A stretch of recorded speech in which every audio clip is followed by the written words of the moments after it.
ఏ పరిస్థితిలో దేవుడు మనతో మాట్లాడగలడు. ఇక్కడ ఉన్నది ఏంటంటే సమూయేలు దేవుని మందిరంలో సేవ చేస్తున్నాడు. ఎంతో అనుకోతో ఎంతో సాత్వికంతో సేవ చేస్తుండగా దేవుని స్వరం అంతకుముందు ఎప్పుడు వినే అలవాటు లేదు ఆయనకి, వినలే. ఇప్పుడే ఫస్ట్ టైం దేవుని స్వరాన్ని వింటున్నాడు. కానీ అది దేవుని స్వరం అని గ్రహించలేకపోయినాడు. ఆ గంభీరతను బట్టే గ్రహించుండొచ్చు. మానవుల స్వరం దేవుని స్వరం ఎంతో వ్యత్యాసం. అది మహాదేవుడు, గొప్ప దేవుడు, ఆయన స్వరం ఎంతో గంభీరంగా ఉంటుంది. అయినా చిన్న బాలుడైన సమూయేలు అది గ్రహించలేకపోయినాడు. పిలిచింది సమూయేలుని ఎవరు పిలిచినాడు? దేవుడు పిలిచినాడు. ఆయన ఎక్కడికి వెళ్ళాడు? ఏలీ దగ్గరికి పోయాడు. అయ్యా నువ్వు నన్ను పిలిచినావు కదా, నేను వచ్చినాను అన్నాడు. అంటే ఏలీ అన్నాడు, నేను నిన్ను పిలవలేదు, పోయి పండుకోపో అన్నాడు. మళ్ళీ రెండోసారి దేవుడు మళ్ళా పిలిచినాడు. సమూయేల్ అంటేనే మళ్ళా లేచి చిత్తము అని చెప్పి మళ్ళీ ఎక్కడికి పోయినాడు? మళ్ళా ఏలీ దగ్గరికి పోయినాడు. మళ్ళీ ఏలీ ఏమన్నాడు? నేను పిలవలేదయ్యా, నువ్వు పోయి పండుకోపో అని ఆయన అన్నాడు. మళ్ళీ ఈయన వచ్చి పండుకున్నాడు. మళ్ళీ మూడోసారి కూడా దేవుడు పిలిచినాడు. సమూయేలు అంటే మళ్ళా లేచాడు. ఏందని ముసలాయన పిలుస్తున్నాడు అని చెప్పి మళ్ళా పోయినాడు ఆయన దగ్గరికి.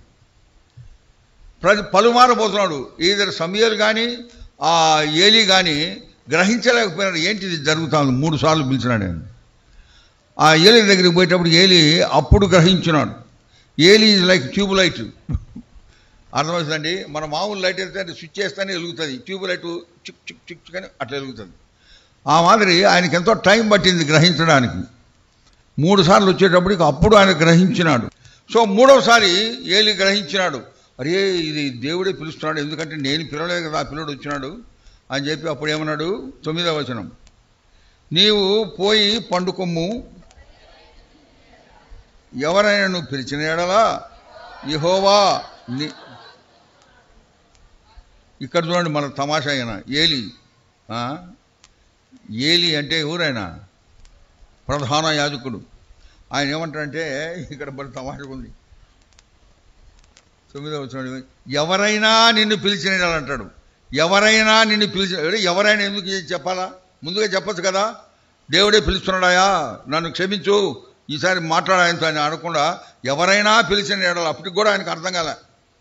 ఎవరైనా పిలిచిన ఎడల మరి తమాషా ఏలీ, యెహోవా నీ దాసుడు ఆలకించున్నాడు, ఆజ్ఞిమ్మని చెప్పమని చెప్పినాడు. అప్పటికి సమూయేలుకు అర్థమైంది, అరే దేవుడు నన్ను పిలిచినాడా, ఇది సామాన్యమైన విషయం కాదు, దేవుడు పిలిచినాడని సమూయేలు గ్రహించినాడు. అప్పుడు భయకంపితుడైపోయి ఉంటాడు. దేవుడు పిలిస్తే నేను పలకలేదే, దేవుడు పిలిస్తే నేను ఏలీ దగ్గరికి 3 సార్లు పోయినానే, ఆయన ఏమో నన్ను పండుకోమంటున్నాడు. అంతే. ఈ లోకంలో ఇతరుల దగ్గరికి పోతే వాళ్ళు అంటారు పడుకోపోయని అంటారు. సో సమూయేలుకి చెప్తాడు, ఈసారి కనుక పిలిస్తే ఏమన్నాను నువ్వు?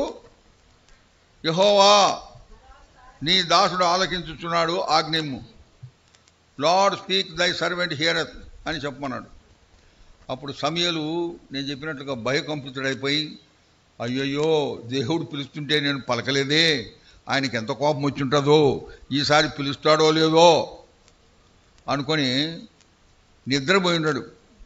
ఆ తర్వాత నిద్రపోయినాడు. ఆయన ఏలీ చెప్పిన మాటలు జ్ఞాపకం చేసుకుంటా నెమరు వేసుకుంటా ఉంటాడు, రిహార్సల్ చేస్తుంటాడు. ఏమి చెప్పాలా అని. ఏమి చెప్పాలి? యెహోవా నీ దాసుడు ఆలకించుచున్నాడు, ఆజ్ఞ ఇమ్ము అని మననం చేసుకుంటా ఉంటాడు. అట్లా మననం చేసుకుంటూ ఉంటే మళ్ళా దేవుడు పిలిచినాడు. ఈసారి ఎన్నిసార్లు పిలిచినాడు? ఇది 4వసారి. 2 సార్లు పిలిచినాడు. అది నేను అడిగేది, ఎన్నిసార్లు పిలిచినాడు సమూయేలుని? అంతకుముందేమో సమూయేలు అన్నాడు, ఇప్పుడు ఏమంటాడు? సమూయేలు సమూయేలు.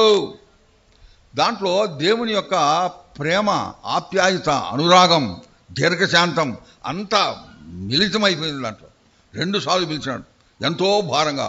సమూయేలు సమూయేలు అంటే ఏమని అర్థం? నేను పిలిస్తే అక్కడికి వెళ్తున్నావు ఎందుకయ్యా అని కూడా ఉంది దాంట్లో. అనేక సార్లు మనం మందిరానికి వస్తాము, ఎన్నో స్వరాలు వింటూ ఉంటాం. ఆ స్వరాలు అంతా నెమరు వేసుకుంటూ ఉంటాం. కానీ దేవుని స్వరం వినాలంటే దేవుని ఎడల ఫోకస్ పెట్టాలి. నేను నిన్న చెప్పిన కదా, మా అవ్వ కథలు చెప్తే మేము కొట్టాలి, లేకపోతే చెప్పదామే. అంటే ఏంది, ఆమెకి we should focus our attention, then only she will tell. అదే మాదిరి దేవుని స్వరం వినాలి అంటే ఆయన మాటకు చెవియొగ్గి ఆలకించాలి. తెలుగులో 2 మాటలు ఉంటాయి, ఒకటి వినుట, రెండోది ఆలకించుట.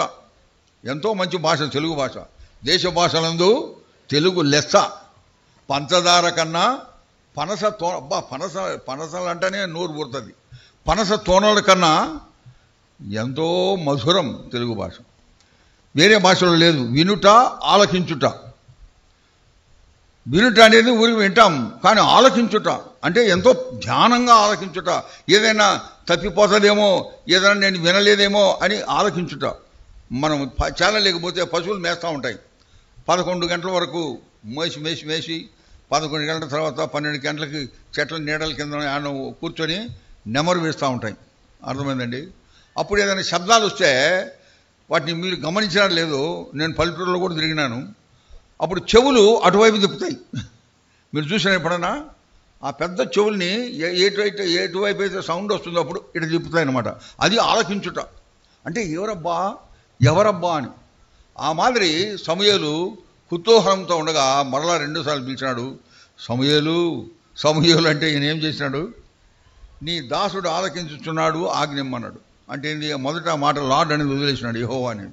ఎందుకంటే అది డెలిబరేట్ కాదు. ఆయనకి ఎంతో ఆతృతతో ఉన్నాడు, కుతూహలంతో ఉన్నాడు.